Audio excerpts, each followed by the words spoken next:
You need to change the success criterion. It's not about having your brain really calm down and slow down. Yes, that's the ultimate goal. But right now is, did you do the practice? Did you try? It has shifted their mind and landed them where they need to go next. Because again, I'm catching often my high performing people who will say, oh, I go to the gym. And I'll say, great. How many times in the past week? And they'll say, well, the past week was different because it was very busy.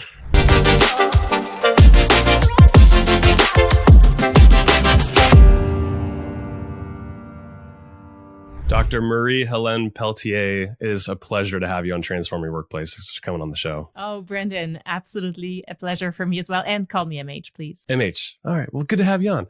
We're going to talk about your book. It's called The Resilience Plan, a strategic approach to optimizing your work performance and mental health. And you open up the book with an interesting story about mountaineering. So you and your partner love to do mountaineering. You went to the Rockies. And how does this relate to mental health, which we're going to talk about today? Yes. Well, in that story, really what happened is we were doing an 8-day trek in the Rockies, like you said. And through this overall 8-day situation, we ended up on day 1 crossing a river that required a lot of planning and strategically deciding how we're going to stay safe and the whole thing, which we did on day 1. And then you'll have to read the story to see what happens. But on day 8, we ended up back at that same river, which turned out to be very different on that day because of snow melting. And also because we were approaching it very differently, being exhausted from now 8 days of walking. And in the end, that very different context, but not recognizing that the context was so different, ended up putting both of our safety at risk. And the reason I tell this story is that the analogy for our work situations as leaders, also as individual contributors, is that when we are in the best possible conditions, like the equivalent of day 1 in that situation, we actually do well. We're resilient, resourceful, in control, connected, all the beautiful things. Where we get at risk is not there.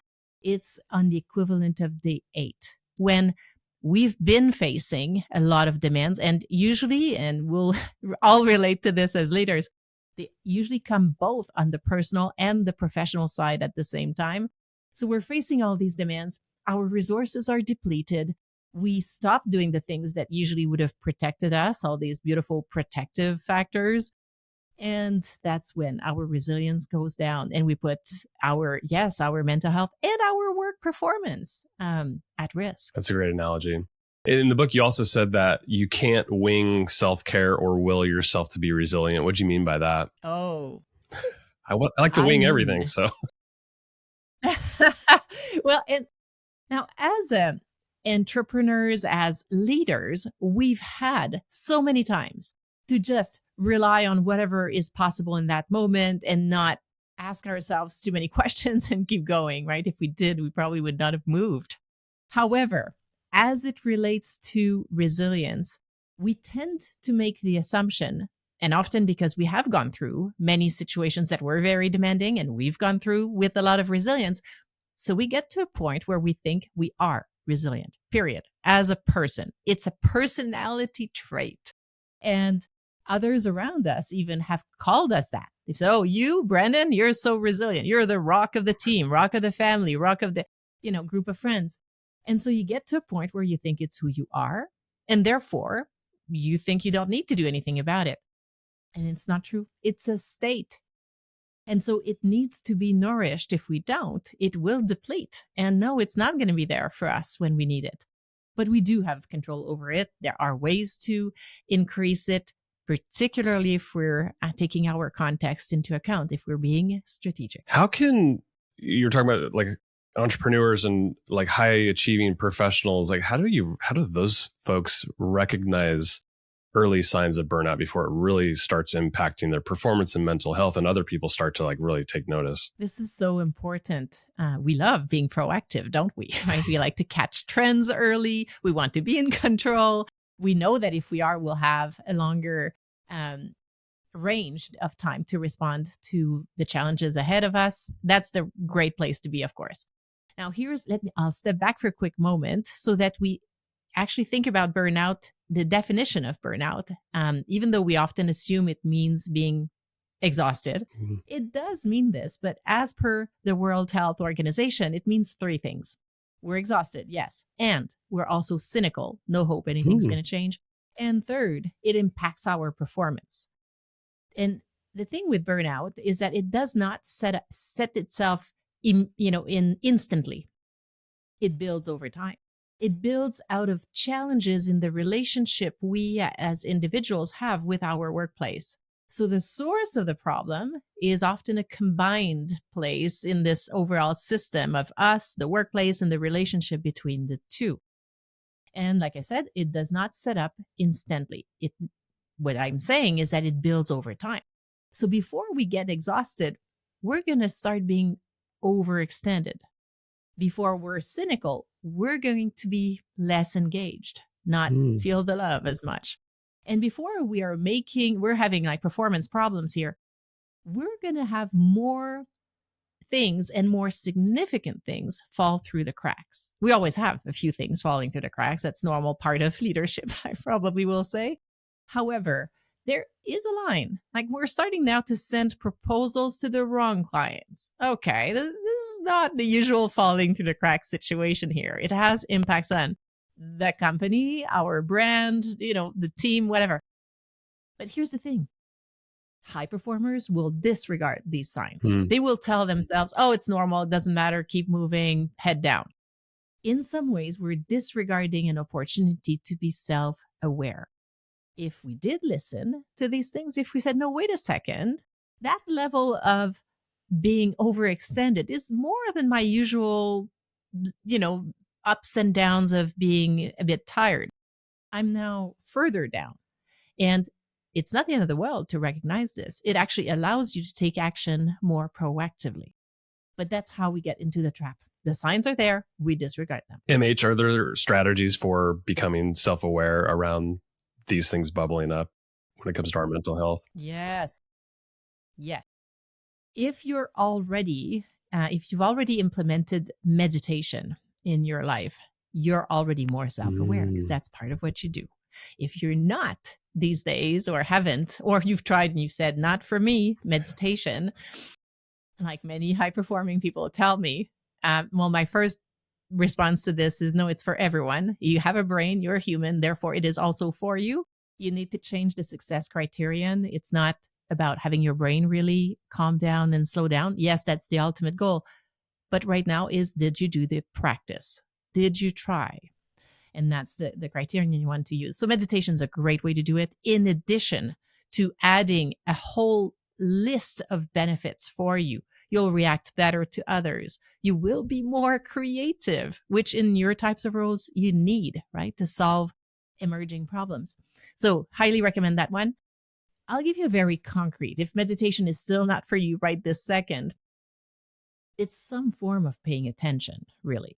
And so a very concrete way I sometimes suggest to just start is to print a calendar off the internet, just a one-pager, or create one, post it somewhere you visit every night, where you brush your teeth, for example, and every night just rate on a 0 to 10 scale, 10 being highest level of energy, 0 is you didn't get out of bed. So what was your level of energy today? Just give it your best shot. And then you're going to say, well, MH, how valid is this? Well, it will be internally valid, Brendan, because you're rating it every single day yourself. But the beauty is that this will take you, 3 seconds? Not long. But you're going to see it. 8, 8.5, 8, 7, 6.5. What I'm saying is you're going to see it go down before you feel at 1, which is how otherwise, as a high performer, you're doing. You're fabulous or you're the wreck. And we want to catch the nuances so that you can take proactive action.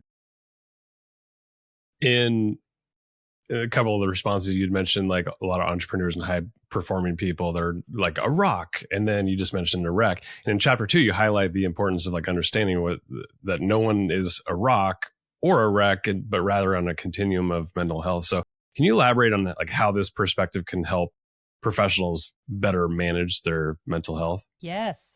It will connect with most leaders would have heard or read about emotional intelligence. Yeah. And one of the key core components of emotional intelligence at the basis of it is that self-awareness. And so I think we get into leadership roles having adopted that belief that we are a rock, and we and people around us and those beliefs we've now nourished for a while, sometimes decades, become the basis of thinking, not fully objectively that we're a rock. Obviously, we know we're humans, but secretly, we actually think we're not going to be impacted ever. We will never have a burnout, never be depressed or highly anxious because we're a rock. And so the challenge with this is that the reality is we're human, and therefore we will be impacted by the demands we're facing. And it's okay. What we want is to recognize this so that we can take action early. Otherwise, it's as if in the business you're in, it's as if you said, well, I'm not going to look at financial statements. Just let me know if there's a problem. No, we're looking at these financial statements. We're looking at quarterly. We're looking at any updates. We're searching for the little trend that no one's figured out, but we've picked up on. We are paying attention, and it's not a negative. It's not preferring to only know if there's a big problem. It's catching it early so we can take early corrective action. Same thing here. Our mental health is like our physical health. It will have moments where it's going to be fantastic, moments where it may be struggling a lot, a little bit. But the sooner we can catch things, the sooner we can take action. And really, truly, same logic as with your financial statements, same logic as with your physical health. And so you do want to pay attention to small signs. How would you know if your resilience had gone down in the past week? Each of us will have more of certain signs. For a lot of high performers, they'll be more impatient. They will make decisions in different ways than they used to. If they tend to step back and think, now they're fast. If they tend to be fast, now they're undecisive. You'll see changes in sometimes your concentration. You used to read something and quickly gets in. Now your face is in front of it and nothing goes in. You need to read it 4 times, and even then it doesn't. So it's listening to these signs. In one of the chapters, you open up with a story about your son. I think he's 10, and he was playing a game. I don't know if you knew they were playing a game at the time in your car, but I think the friend had said, "I'm depressed," and I think you were caught off guard a little bit. But once you found out what they were actually doing, you related it to like being aware of your mental health. So maybe unpack that story a little bit and how it relates to this conversation. Yes, yeah, well, that was an interesting story. In short, just so we're all on the same page, what had happened is, yes, Alex was fairly young at that point, but not super young. He had a cell phone, point is. And so, but he was at the back of the car with one of his friends, and I was driving both of the kids to our place. And then, initially they're just singing out loud and just, yeah. I could hear them, and I'm driving. And right. And at some point they get silent, and I'm driving, and then the friend says, "Oh, I'm depressed." And so I'm driving and I'm thinking, okay, he's talking to Alex, so I'm just gonna let that happen. But I'm getting ready to put my mom psychologist hat on, didn't get in there, and Alex responds, "Oh, that sucks." I'm like, okay, that's empathic, that's that's cool. And then the friend says, "Oh, I'm good again." And I'm like, Weird. Okay, weird, right? How, like, what's fast. going on there? And then I look at the back, and they're both on their phone. And Alex, after all this, explained it to me. But they were playing that game similar to that board game Life that some of us have played, only it was on their phone. And on the electronic version, you can see the impact immediately of some of your decisions on things like mental health. And I just thought, oh, imagine if we could do simulations like this, if we could have real-time information that say, my decision not to do my 5-minute meditation at lunch today might contribute, paired with other factors in my current context, to feeling exhausted on Friday morning. Yet the reverse, my decision to take that 5 minutes instead of dealing with 2 emails, taking that 5 minute grounds me, means this afternoon I'm going to be more present in my meetings, more effective, and combined with other things might get me to Friday morning feeling energized and ready for my weekend. So it's just that notion of paying attention, because so many decisions that will impact our mental health and work performance don't have an immediate right this second impact. And the brain is very much designed that way. Immediate gratification will always win unless we manage it. So that moment at my lunchtime when I was planning to do 5-minute meditation, and then I see an email from Brandon and I see, I want to respond to these things.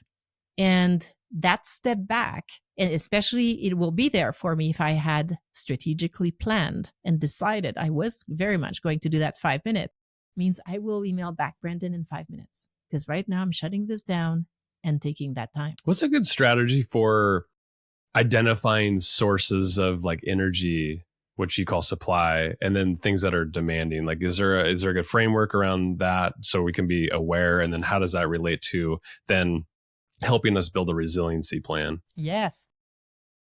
What I've done in the book is distilled a few exercises, because I know no one has time. So it is a concise book with brief exercises, and there will be exercise worksheets that we can add to the show notes if you want to access them. And they're very self-explanatory, even if you don't have the book. So, but one of those exercises, and I'm glad you're pointing to this one, Brandon, because so many people have commented on how it has shifted their mind and landed them where they need to go next, is a brief exercise, 2 columns, left and right, demands and supply that you have right now in your life. And I do mean right now, in the current context. Last week, this week, next week. So it's here now. And what you do is you list really all the demands that are going on your work side, on your personal side. Make sure you list the demands that you don't want, which often people will write initially, but also list the demands you want. You've wanted this new promotion. It's still a demand because you need to figure out this new role, get to know your team, get them to trust you, all these things.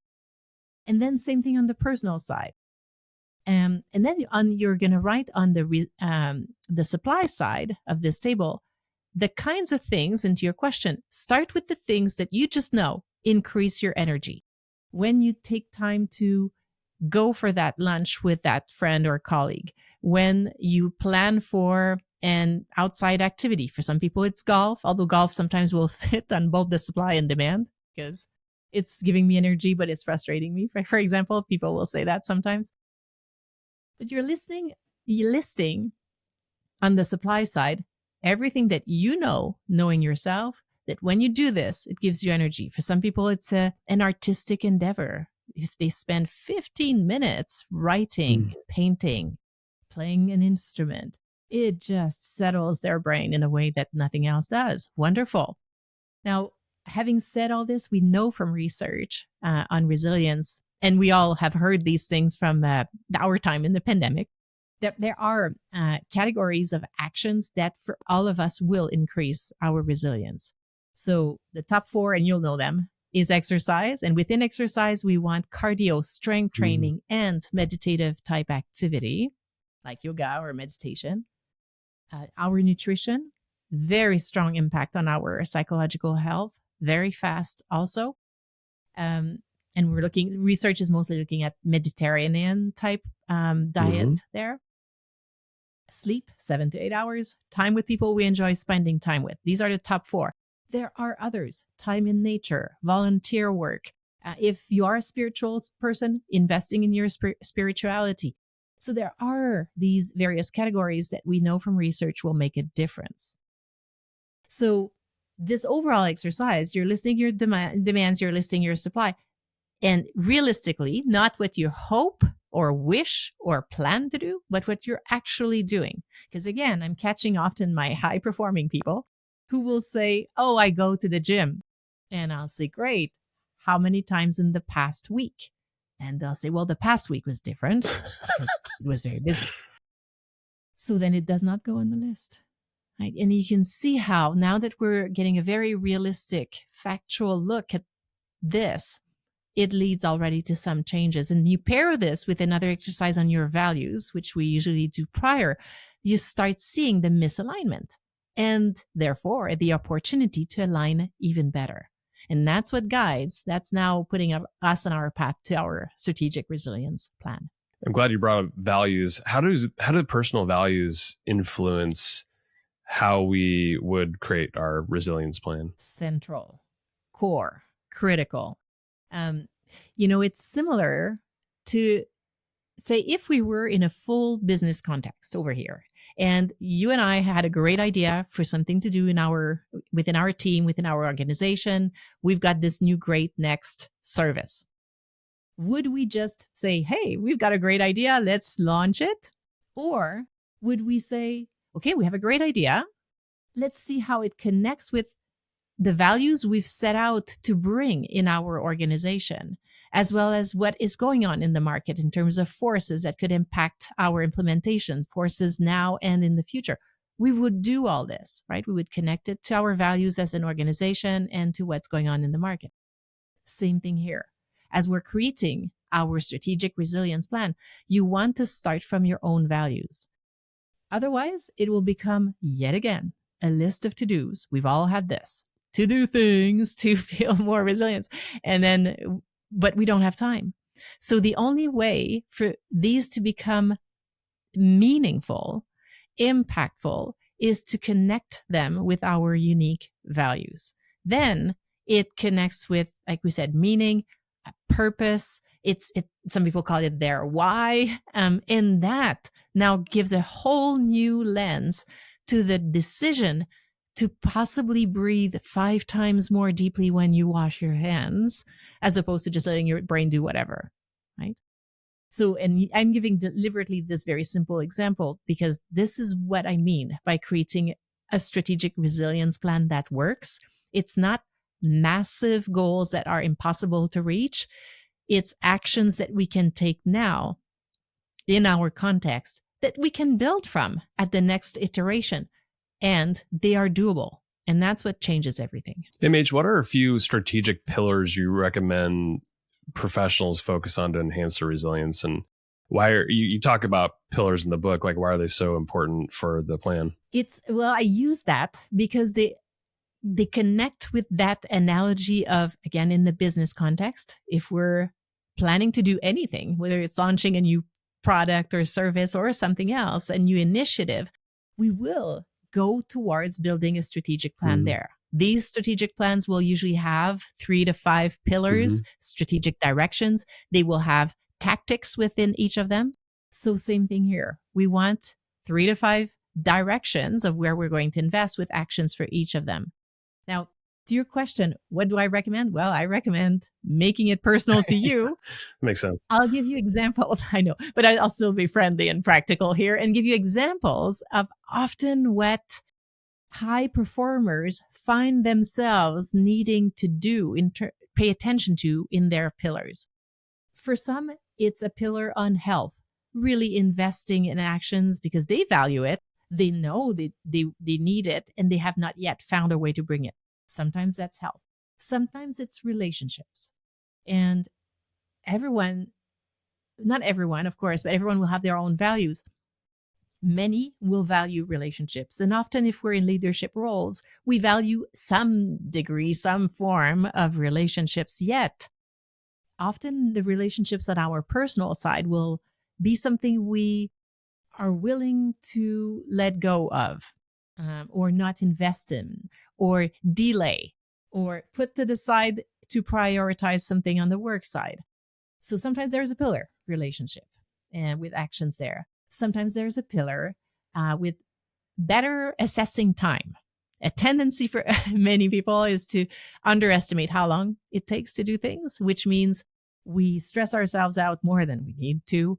We are late or we're extremely stressed on time, but we pay a price to manage this. Sometimes it's assessing time differently. Sometimes it's boundaries.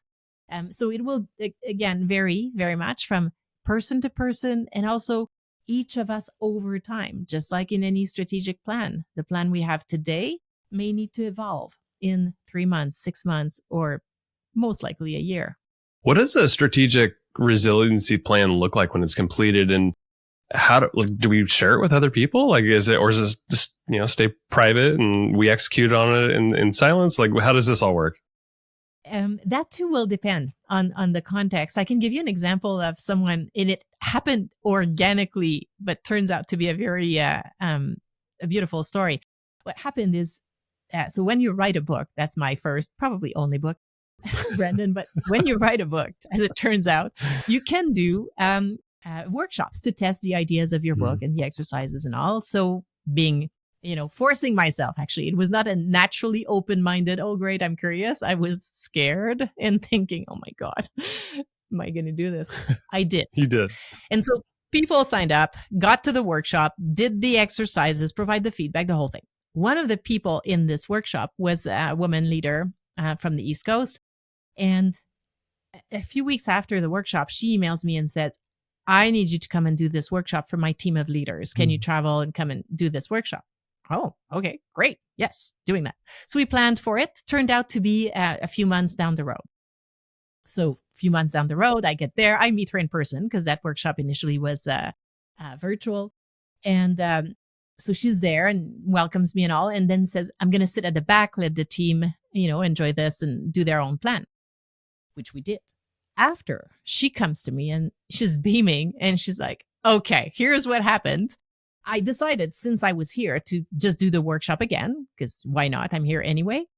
And she says, I realized that the plan I had made 3 months prior had now been implemented, and I was ready for a new version of this plan so that I could update what are my goals now? What do I need from a strategic resilience perspective now that these other pieces have become part of what I do? And she created her next plan. And I thought it's exactly, it does follow the exact same steps we follow in a business, right? We create one, you implement, you see how it goes, measure, and then update it for the next round. And that's exactly what she ended up doing. And that's what people do. And that's, I think, exactly what needs to happen. And the beauty of this, it's a framework that is relatively simple to use first time, whether you've done strategic planning before or not. I've had lots of feedback because it's so instinctively logical. You create the steps, you'll get there, you'll have your plan, and you can evolve it. And back to, the other piece you were mentioning, the communication, especially if you're around others as you're shifting some of the things you're doing. Yes, it can make great sense. Number one, to help them make sense of what are you doing? Why is Brandon now working from the kitchen table as opposed to his office? For example, I'm just inventing. But right, if there are others around you, that makes sense. But it can also be from an accountability perspective, right? If we've shared with others what we're doing, and you can be very clear in what you perhaps need from them. Maybe catch me being good, but don't tell me if I'm not doing it. You need to protect your relationships. But communicating about it can be very powerful. I could see these strategies, we've been mostly talking at the individual level, but bringing these as a leader, bringing these to a team, and the accountability piece would be there, of course, but I could see that really benefiting a team, because I'm sure there's a lot of openness and accountability. And have you seen it impact an organization when this has brought these ideas and are executed and brought to a team? Yes. And it's in part why I've created, actually, obviously, the executive summaries at the end of each chapter, because I know my audience. Sometimes we'll just jump to that. And I've also added questions for conversations so that, as leaders, we can have this conversation with our teams, or this even just your own reflection. You can use it that way. But yes, the reality is that the ways in which we build resilient organizations, an organization is a system. We have individuals, teams, and the overall organization. And we want to pay attention to all these levels if we're going to increase resilience overall. And it's interesting.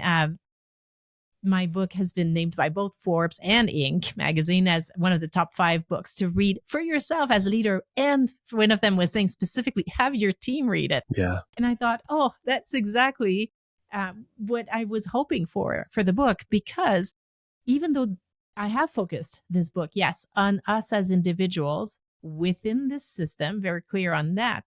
However, even when the challenge is in the broader system, the culture of the organization, the maybe less healthy leader we have right now, for example, we still here as individual have a lot of control, a lot of agency, and we do want to increase our individual resilience as much as we can to handle all this. And as we do this, we will bring an even better self to our teams, which means we can have the conversations about how can we improve our resilience as a team here.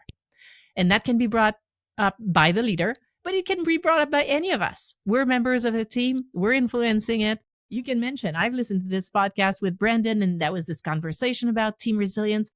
Is there a way we can perhaps talk about how we can improve our resilience as a team, which will follow a very similar pattern, looking at what kinds of challenges might we have moving forward, what are strengths we could invest in even more, and in which areas, maybe 1, 2, or 3, could we grow a bit more specifically in the next little bit? MH, I really enjoyed this conversation. Your book is called The Resilience Plan, a strategic approach to optimizing your work performance and mental health. Great job on the book. And I do appreciate at the end of each chapter, there are questions and meant probably great for a book club or a team workshop, like whatever. But I really appreciate this. I encourage people to go check it out. Where do you want people to connect with you at or learn more about your work? Yes, they can learn about that, everything I do, theresilienceplan.com. So if you go to theresilienceplan.com, you'll see about the book, my work, all this. And then connect on LinkedIn. Always love being connected, sharing posts and conversations about any topic related to workplace, mental health, my area of passion. We'd love to hear from you. My guest today has been Dr. Marie-Hélène Pelletier. MH, thanks for coming on. Oh, Brendan, an absolute pleasure. Thank you.